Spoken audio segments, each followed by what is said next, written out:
I'm 5'7", kaya ko siyang i-flat foot. At saka hindi siya sobrang aggressive. Yon. Ano madadali natin? Kasama kami ni Mike. Pupunta kami ng Aprilia.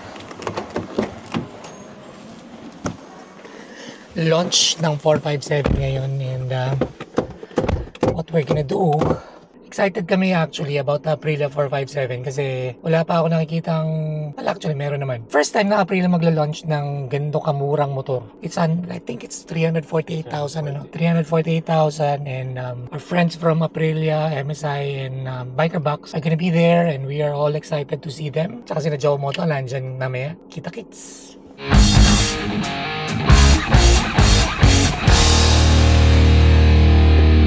Yun, nandito na tayo. Arrive here at Festival Mall, and tara silipin na natin tong 457 na to. Excited na rin. Naglalakad kami ngayon sa mall. Mga Aprilia event nandun sa may gitna daw, sabi nila. Sabi ni Ate Garn. Ito na siya. Ito na yung Aprilia event. Thank you, no?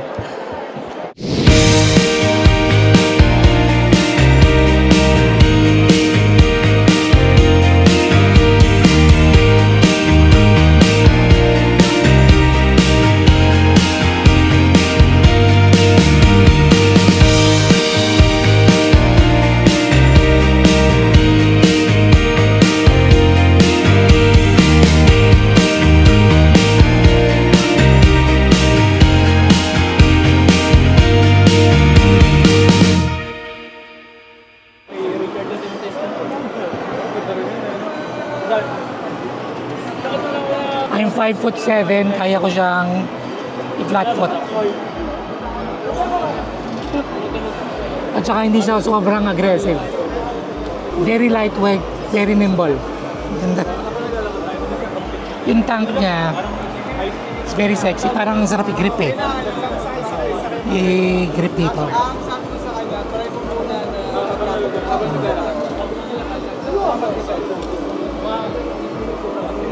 Very lightweight, sarap sumayaw dito. Tingnan mo to. 54 world titles. Natapos lang naman namin na Mike mag-meeting. Magka-track day tayo November 10. Boom! Diba? Ganun lang kasimple yun. Hindi yung mga tropa natin. Mimit na natin sila. Shoutout to Motocamp. Yun ang magiging partner natin sa amin. Uy! Ba't hindi? Amigo! Ano? JD! Dan na tayo sa unveiling ng Aprilia 457. Of course, nakita-kita pa rin tayo with sina Boss pa. First impression, bang for the buck. Tinanong ko si Gino kanina about riding it kasi niride niya yan. Good competitor na mga 400. Even CF Moto, bang for the buck. Yung sinasabi niya sa akin kanina. So hopefully, we can have a chance to try it out, and thanks for watching, and I'll see you guys in the next video. Peace.